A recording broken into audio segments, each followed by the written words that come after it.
2 Samuel, capítulo 9, versículo 3. Nós vamos para a segunda parte nessa manhã, tá? Da mensagem que foi pregada na semana passada, com o tema Entrando e Saindo de Lodebar. Amém? E disse o rei aqui nesse caso era Davi, tá? Não ainda algum da casa de Saul, para que eu use de beneficência de Deus? Só para a gente entender rapidamente. Saul peca contra Deus, nós falamos isso semana passada, mais explicado, mas eu vou ser bem específico. E Deus tira o reinado de Saul. Mas o problema é que Saul, ele deixa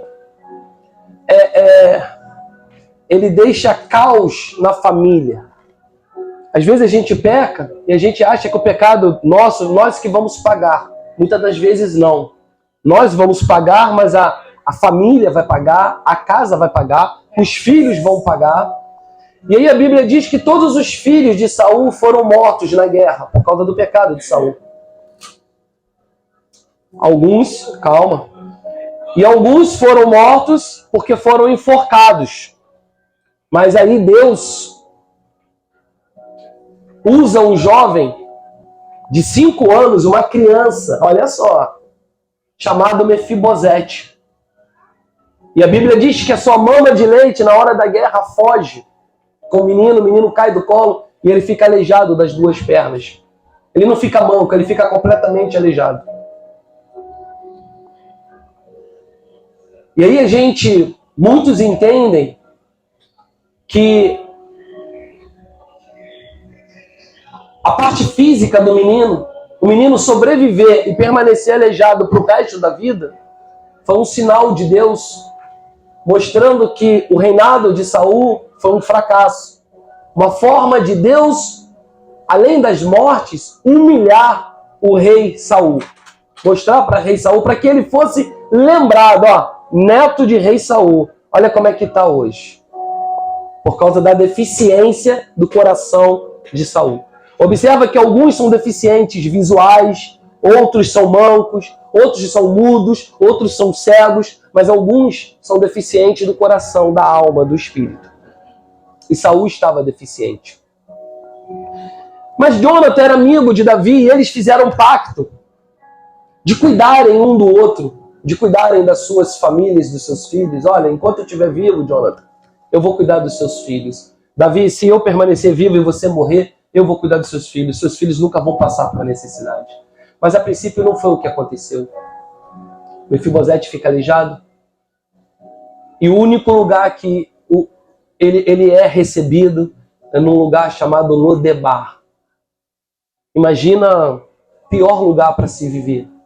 Imagine um lugar onde você planta não nasce. Um lugar onde só tem moradores de rua. Imagine um lugar falido, um lugar fracassado. Um lugar onde a população mendigava o pão. E aquele jovem, 25, 30 anos depois, ele tem um filho. Ele cuida do seu filho. E ele permanece em Lodebar. Sabe o que isso nos significa? Que mesmo quando estivermos em Lodebar, a gente nunca será esquecido por Deus. Porque Davi, representando a figura de Deus, e Mefibosete representando a figura de rejeitado, a figura de olhar para o passado, né? Pensar no presente e não ter perspectiva no seu futuro. Porque seria um rei, né? Era lógica, né? Viria o príncipe Jonathan, né? Ou talvez um dos seus irmãos mais velhos, e ali uma hora ia chegar a vez de Mefibosete. E aí, chegou um determinado momento, depois de 20, 25, 30 anos, Davi já rei, Davi lembra de um pacto de uma aliança. E aí ele chama Ziba, né? Ziba. Ele chama Ziba, que era servo do rei Saul, e fala: Ziba, que bom te reencontrar, que bom te ver de novo. Cara, deixa eu te fazer uma pergunta. Você lembra, você sabe se alguém da família de Saul se salvou naquela guerra, naquela batalha? Foi levado como prisioneiro, morreu lá? Ele fala assim: cara, eu sei de uma pessoa assim. O neto de Saul, filho do seu amigo Jonathan. Ele mora em Lodebar. Ele mendiga lá. Ele se acidentou, caiu do colo da sua mama de leite na fuga. E ele ficou aleijado das pernas. Sabe o que é mais interessante disso tudo? Que Mefibosete, ele entra em Lodebar humilhado e ele sai de lá exaltado. Esse é o nosso Deus. A Bíblia não diz o drama que Mefibosete sofreu ali dentro, mas provavelmente ele não se esqueceu de Deus. Provavelmente ele não esqueceu das promessas que tinha acerca da sua vida. Promessa de ser príncipe, promessas de futuramente ser um rei, promessas de se assentar, né, à mesa do rei, né, porque ele era de uma família real, então o rei se assentava, e ali se assentava também seus filhos, netos, esposas, né? Mas a história de Mefibosete, ela começa a ser mudada quando o rei Davi se lembra dele. Imagina você sendo rejeitado, humilhado, esquecendo até de quem você realmente é. Sabe o que acontece, irmãos? Tem muita gente que vive sem propósito. Incrível isso. Para que você vive? Né? Não tem um propósito. De onde você veio? Para que você vive e para onde você vai? Você já se fez essa pergunta? Você vive para que hoje? Para que você tem uma existência nesse mundo? Qual é os seus planos para o futuro? Olha só que coisa linda. Mefibosete, a Bíblia não diz com quantos anos ele entra em Lodebar, mas ele se acidenta com 5 anos. Digamos que 7 anos, 6 anos ou 5 anos, ele encontra Lodebar e ele entra. Quantos anos se passaram? Quantos anos Mefibosete ficou em Lodebar para que alguma coisa extraordinária pudesse acontecer na vida dele? Sabe o que eu penso? Que a gente precisa entrar sim. Às vezes Lodebar vai ser um lugar que vai nos trazer cura. Lodebar, apesar da escassez, vai nos trazer reflexão. Vai nos ensinar a olhar para trás de quem nós éramos, de quem nós somos, e nos ensinar também de quem nós ainda podemos ser, para onde nós vamos. É perspectiva de vida. Lodebar para muitos pode tirar a sua perspectiva, pode tirar suas esperanças, mas é tudo como você trata aquela cidade, aquele local, porque para muitos ainda há esperança lá em Lodebar. Para muitos você ainda pode pensar do tipo assim: cara, eu estou nesse lugar, mas você está louco, esse lugar não foi feito para mim. Eu não fui feito para esse lugar. Eu estou nesse lugar, mas eu vou sair desse lugar.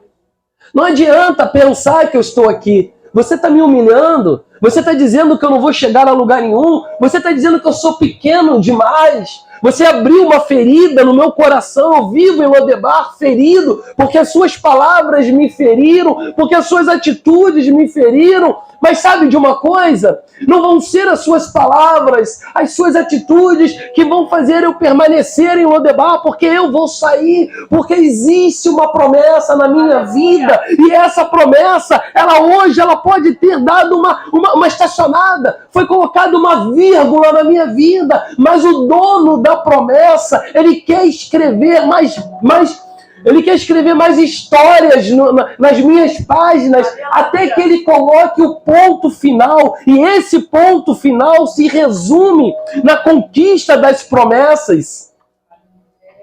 Uau! Eu não posso permanecer como eu estou. Eu não posso permanecer onde eu estou. Sabe, a gente precisa começar a compreender isso. Isso se chama ser livre. Isso se chama ser solto, ser aquilo que Jesus escolheu para nós. Olha, ele pega Abraão, tira Abraão, não tem nada a ver, mas eu vou falar aqui. Ele tira Abraão da sua parentela e fala assim, Abraão, vai. E Abraão não tinha uma palavra. Abraão só tinha uma promessa.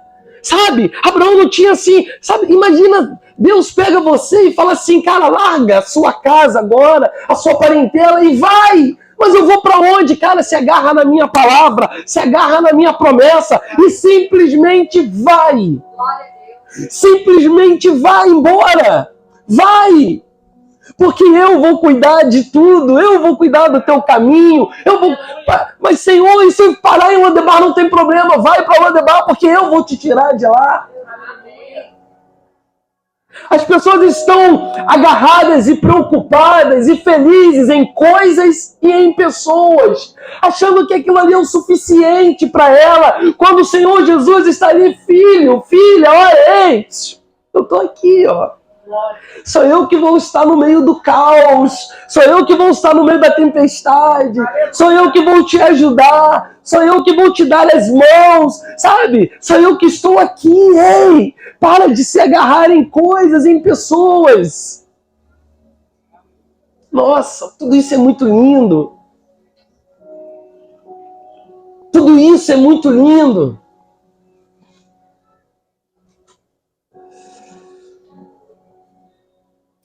E aí eu começo a aprender que, cara, viver longe da mesa do rei é muito ruim. Né, vó?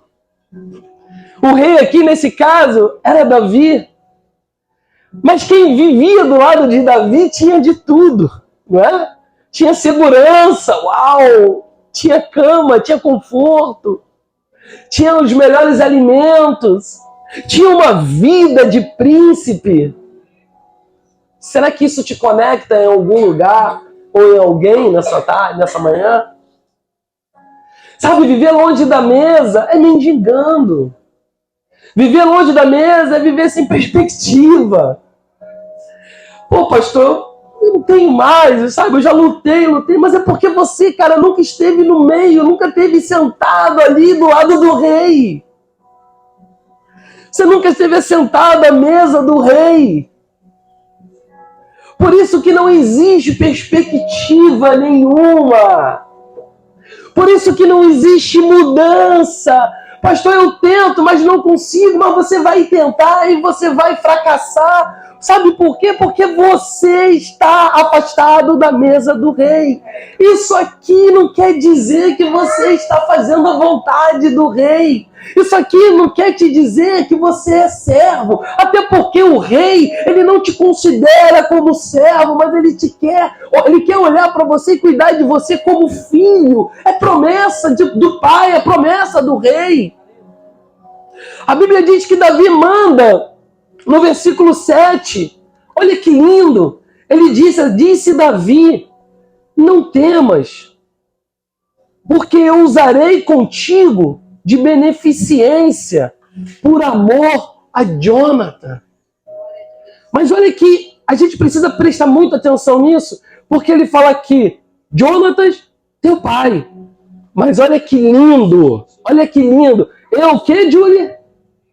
Eu te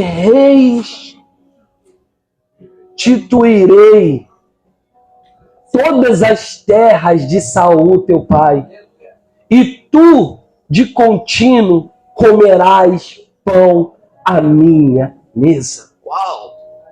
Muita atenção nessas duas palavras. Restituição e mesa do rei. São puras verdades que nós precisamos aplicar na nossa vida. A vontade de Deus é restaurar um povo, é restituir tudo aquilo que um dia nós perdemos, tudo aquilo que por direito nosso nós perdemos. Mas olha que incrível. A Bíblia diz que Mefibosete, ele faz questão das terras dele. Uau! Para que eu quero terras se agora eu sento à mesa do rei? Sabe o que significa isso? Sabe o que eu entendo isso? São crentes nos dias de hoje que são egoístas, que estão pensando em si mesmo. Pastor, mas como assim? Ele faz questão das suas terras. Sabe por quê? Porque ele sabia que o dia dele ia chegar, ele ia morrer. Mas ele tinha alguém que precisava ser cuidado, que era o seu filho. Então Mefibosete pensa, eu com as minhas terras, eu vou comer na mesa do rei, mas no futuro o meu filho estará amparado. Não vai precisar passar pelo que eu passei. Olha bem. Não vai precisar passar pelo que eu passei. Sabe por quê? Eu fico imaginando Mefibosete viajando. Na maionese eu viajo junto. Porque naquele lugar eu não vou voltar mais. Aquele lugar não é lugar de se viver. Mas também não vou querer que meu filho vá para aquele lugar.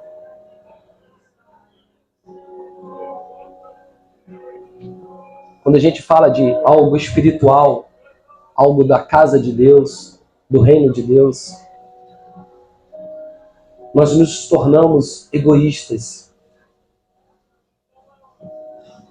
Egoístas.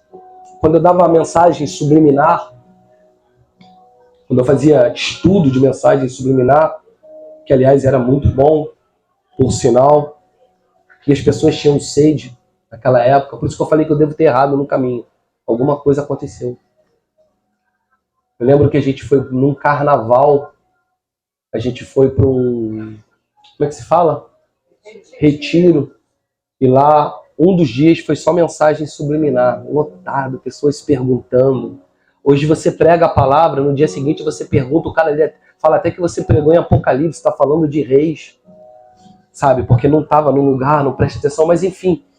E uma das coisas que a gente aprendeu muito com as mensagens subliminares era que os crentes estavam muito preocupados em ser santo, em buscar santidade, em buscar santificação, em subir monte, em ir para culto de oração às 9 horas da manhã, ir para culto de intercessão, ir para culto de oração à noite, e de estar, e esqueciam dos seus filhos. E aí, o que eles faziam naquela época? Eles colocavam seus filhos o dia todo, como os dias de hoje. Hoje nós mudamos a tela, só diminuímos, né? A tela grande, de 29 polegadas, para uma de 7 polegadas, que são os celulares. E aí, o que fazia? Botava as crianças para ver desenho. E ali as crianças iam se alimentando, o diabo trabalhando no subliminar, né? No ocultismo, e aí você via crianças se suicidando, você via criança com faca tentando matar o seu irmãozinho porque o Rei Leão mandou ele matar. Você vê que o desenho mesmo não fala nada disso. Então a gente via muito disso, a gente alertava os pais, né? Cuida mais do seu filho, carrega seu filho atrás, faça seu filho seu companheiro. Ah, mas é muito chato. Mas aquele momento chato é o momento que ele está fora das telinhas, né? E alguma coisa ele aprende, alguma coisa está ensinando, né? Isso tudo porque nós pensávamos muito em nós mesmos, sabe? A gente pensava, meu filho está ali sentado, viajando, já cochilou, já acordou, mas é melhor ele aqui do que ele em casa. Sabe? Não é religiosidade. O outro ali está dormindo, mas se ele estivesse em casa, ele estaria na frente de uma televisão, mexendo no celular, se alimentando de coisas que vão fazer ele tropeçar futuramente, vão mudar o entendimento dele. Isso é muito sério. E aí, na época, uma das mulheres que eu conhecia, que a gente trocava muita ideia, uma missionária, ela pegou um voo e ela foi para uma terra, que eu não me lembro, para pregar, lugar de bruxaria mesmo, né? E ela, no voo, sentou um cara do lado dela, e a aeromoça veio, ofereceu, eu tô lembrando disso aqui, ofereceu alimento para ela e para ele. Ela falou, não, obrigado, eu tô jejuando. Bom, primeiro que jejum nem se fala, mas ela já errou aí, mas tudo bem. Isso é um problema dela, né? Eu tô jejuando. Aí perguntaram pro cara, o cara muito bem arrumado, bonitão, bem sucedido, no avião, no voo, não sei se tava indo, não me lembro qual era o país, mas o país que o bicho pega mesmo. E aí perguntaram pro cara, o cara falou assim, não, também não quero não, porque eu tô jejuando. E ficou quietinho, ela perguntou, opa, que bom, você também é evangélico, tá jejuando? Ele falou assim, então, mas não para Deus, eu tô jejuando para Satanás. Porque nesse momento eu também estou indo para lá, porque a gente vai ter umas oferendas, uns negócios lá, os mulancos bons para fazer. Aí ela falou, e você? Eu estou indo pregar por causa das crianças. Ele falou, vocês estão tão preocupados com os filhos de vocês? Vocês estão tão preocupados que vocês deixam o filho de vocês, um satanista dando ensinamento para a mulher, vocês deixam os filhos de vocês na telinha, na televisão, e é ali que nós estamos trabalhando. É ali que nós estamos invadindo. É ali que nós estamos roubando os filhos de vocês. É ali que nós estamos matando.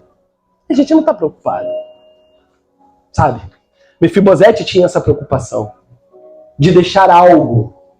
Sabe? De deixar um remetente. De deixar alguma coisa para o seu filho. Quando eu morrer, meu filho não pode ficar desamparado. Aí eu pergunto para vocês nessa manhã aqui. Vocês que têm filhos. O que vocês vão deixar para o filho de vocês? Que tipo de ensinamento vocês vão deixar para o filho de vocês? Que tipo de cultura vocês vão deixar para o filho de vocês? O que o filho de vocês tem aprendido? Como é que tá? Irmão, vai permanecer em Lodebar com eles? Vai permanecer? Não adianta chorar no futuro. Existem pessoas hoje que estão se afastando de Jesus porque o filho virou... Bom, enfim, né? Virou aquilo que o pai não sonhava, né? Ou traficantes, né? Ou bandidos, ou, sabe? Um monte de coisas que eu não vou falar aqui, para depois as pessoas não acharem que eu sou... homofóbico, que eu sou isso, que eu sou aquilo. E as pessoas estão colocando a culpa em Deus, porque Deus não cuidou do filho deles, mas Deus diz que os nossos filhos são herança deles. E quando a gente encontrar com Deus por causa dos nossos filhos, nós vamos receber um galardão. Sabe o que é um galardão, gente? É você não morar em barraquinho. É você viver melhor do que você iria viver, ainda assim na eternidade. Então olha a responsabilidade. E Mefibosete sabia dessa responsabilidade. Ele entendia que ele iria comer na mesa do rei, mas o seu filho não poderia ficar desamparado. Era o único filho dele, eu não posso desamparar. Foram 30 anos que o menino se alimentou mal. Foram 30 anos que o menino viveu mal. Foram 30 anos que o menino se arrumou mal. Foram 30 anos que o menino foi humilhado por causa de mim. Que o menino foi escrachado, sabe? Foi 30 anos que o menino foi esculhambado por causa de mim. E agora eu vou pensar em mim, eu vou sentar na mesa do rei. Porque ele não sentaria, o menino não sentaria na mesa do rei. Mas ele sentaria. Eu vou sentar na mesa do rei e depois, meu filho, como é que vai ficar? Isso é muito sério, gente. Eu tô falando isso porque tem pessoas que em Lodebar vai perder a sua vida financeira, o seu matrimônio, vai perder as esperanças e, se bobear, vai ficar pro resto da vida fora da mesa do rei. Quando eu falo matrimônio, eu falo esposas, maridos, filhos, família. A gente acaba perdendo. A gente acaba perdendo uma hora, perde. E aí não adianta. Senhor, rei, tu esqueceu de mim? Eu nunca esqueci de você. Você sempre esteve aqui, ó, nas minhas mãos. Mas você preferiu viver desse jeito. Amém? Amém. Então vamos lá. Entendam que existem 2 lugares para se viver.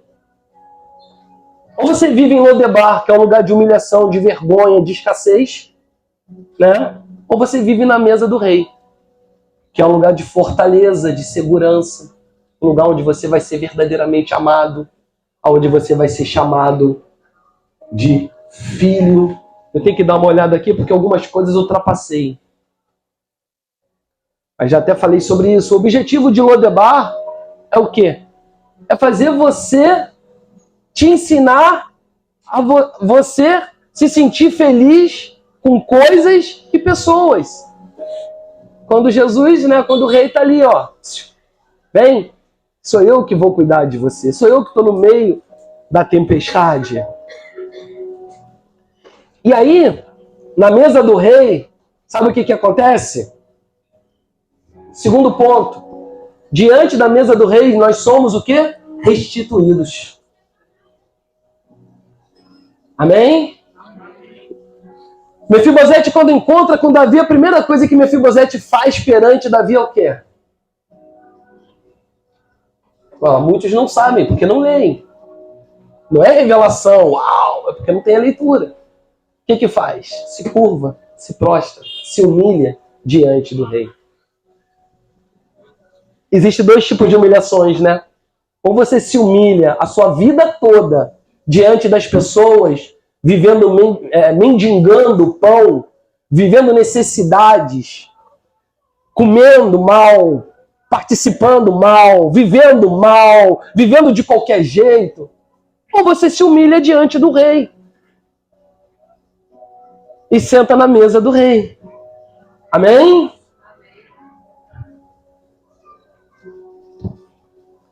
Terceiro ponto.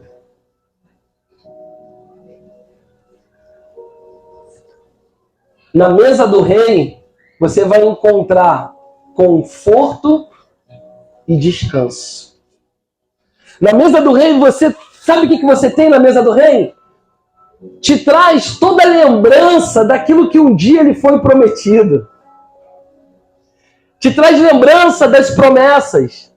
Na mesa do rei você consegue se reencontrar com o próprio rei. Você não está na mesa do rei sozinho. Você está na mesa do rei com o próprio rei.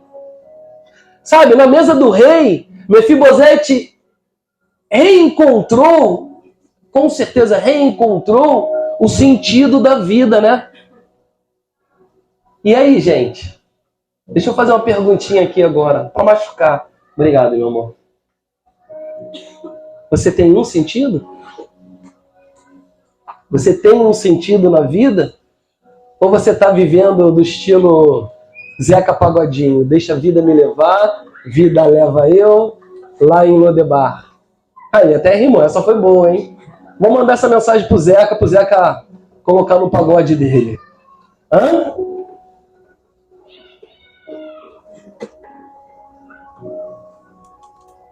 Obrigado, meu amor. Você tem sentido da vida? Na mesa do rei, olha quantas restituições Mefibosete recebia. Você também pode receber. Recebeu, né? Na mesa do rei você pode ser, sabe o quê? Curado. Talvez não fisicamente, né? Talvez você vai ficar com aquele problema visual, né? De coluna, de perna, né? Mancando, sei lá. Pode continuar sendo bobo pro resto da vida, né? Porque isso para mim é uma deficiência. O cara que é muito bobo é deficiência, né? Então você vai ser, o resto da vida, você vai ter algum tipo de deficiência física, mas internamente, na alma, Rafa, no coração, pessoas que te pisaram, que te maltrataram, que disseram que você não era ninguém, que você é uma decepção, Ali o rei vai te curar, vai ser na mesa dele. Ele vai te curar de dentro para fora, porque Mefibosete, eu fico imaginando a alegria daquele mendigo. Porque ele era mendigo. Eu fico imaginando a alegria daquele cara quando você sentou na mesa do rei. A Bíblia não diz se ele foi tomar um banho, se ele se preparou, se ele foi como ele estava. Mas isso não importa para o rei, porque o rei quer você como você está. Ele não quer que você se prepare para entrar diante dele, mas ele quer você como você se encontra nesse momento. Uau! É desse jeito que ele quer você. Pastor, você não sabe o que eu tenho feito, não importa. Ele não se esqueceu de você. Você tem feito porque você está em Lodebar, meu irmão. É simples. Em Lodebar você se corrompe. Em Lodebar você rouba. Em Lodebar você mata. Nem que seja matar os sonhos dos outros. Em Lodebar você faz as coisas que você não deveria fazer. Porque lhe falta às vezes até recursos. Mas o que você não pode, o que você precisa entender, que você entrar em Lodebar pelas circunstâncias é uma coisa. Mas você entrar em Lodebar porque você quer, irmão, para sair vai ser difícil. Para sair vai ser difícil. Lembra daquele ditado que fala que a igreja está cheia de pessoas vazias? E é isso que o amigo de vocês aqui tenta fazer o tempo todo. É esvaziar a igreja para que as pessoas possam se encher. É ter poucos, mas poucos cheios do Espírito de Deus. Não para que a arrecadação seja maravilhosa, não para que, sabe, a salva de palmas quando o louvor acaba de tocar seja barulhenta. Não.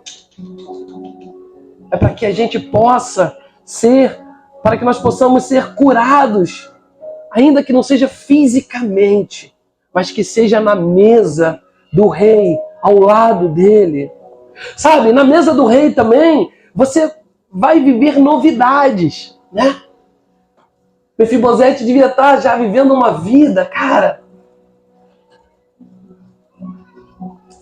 E de repente ele senta na mesa do rei, porque ele não viveu isso. Com 5 anos, a criança não sabe o que é a mesa de um rei. E de repente ele senta na mesa, ele olha para aquilo tudo e ele fala, nossa, isso aqui é muito incrível. Tá louco? Ô, rei, será que você poderia preparar uma caminha para eu poder permanecer nessa mesa aqui? E outra coisa, rei. Principalmente se você permanecer, deixa eu permanecer aqui do teu lado, porque eu quero viver momentos incríveis com você. Você pode dar uma salva de palmas para o Senhor Jesus. É na mesa do rei. É na mesa do rei. Sabe? Na mesa do rei também. Sabe quem nos lembra? Mefibosete? Aquele que deixou de ser olhado como filho, mas foi visto por ele mesmo como servo, como escravo, que sentiu falta do alimento. Estou dando a colinha para vocês aqui, do alimento. Sentiu falta da coberta do pai. Sentiu falta de tudo aquilo que o papai dava a ele. O filho pródigo. Na mesa do rei, você não será tratado como servo, mas sim como filho. E eu fico imaginando quando o Mefibosete sentou na mesa, Davi apresentou, tá vendo esse camarada aqui, ó, que tem deficiência nas pernas? Esse camarada aqui, ó, ele seria príncipe, virou mendigo, e agora ele se torna o meu filho, porque eu vou cuidar dele. O rei quer te ver como filho, não quer te ver como estranho. Ele não quer te ver de qualquer jeito, como uma pessoa que só passa a dar bom dia, boa tarde, boa noite, ou só é lembrado quando precisa, quando você precisa dele. Para a gente finalizar, estou correndo um pouquinho, na mesa do rei, preste atenção nisso. É na mesa que os seus defeitos serão escondidos. Isso é muito forte. Como assim, pastor? Vai ser na mesa que os meus pecados serão escondidos? Deus vai esconder meus pecados? Não. É porque seus pecados serão perdoados. Sabe, Mefibosete não foi para a mesa do rei para expor os seus defeitos. mas sim para esconder a sua vergonha e o seu desprezo. Diante da mesa do rei, sentado, Rafa, os seus pés permanecem escondidos, né? Então, se o seu defeito está escondido na mesa do rei, é porque ali não é mais o lugar de desonra, de vergonha, de desesperança e de desprezo. Na mesa, quando você senta na mesa de um restaurante, alguém olha para o teu pé, não sabe se teu pé está sujo, se está aleijado, se está de tênis, se está descalço. Porque na mesa do rei, preste atenção nisso para finalizar, e isso é muito lindo. Na mesa do rei, todos somos iguais. Aleluia. Na mesa do rei não há defeitos. Na mesa do rei, todos nós somos iguais, porque o rei nos faz ser iguais uns aos outros. Na sua presença não há defeitos, diante dele não seremos julgados pelos nossos defeitos, mas sim perdoados. Ele levou sobre si todas as nossas dores. Você pode aplaudir o nome do Senhor Jesus nessa manhã?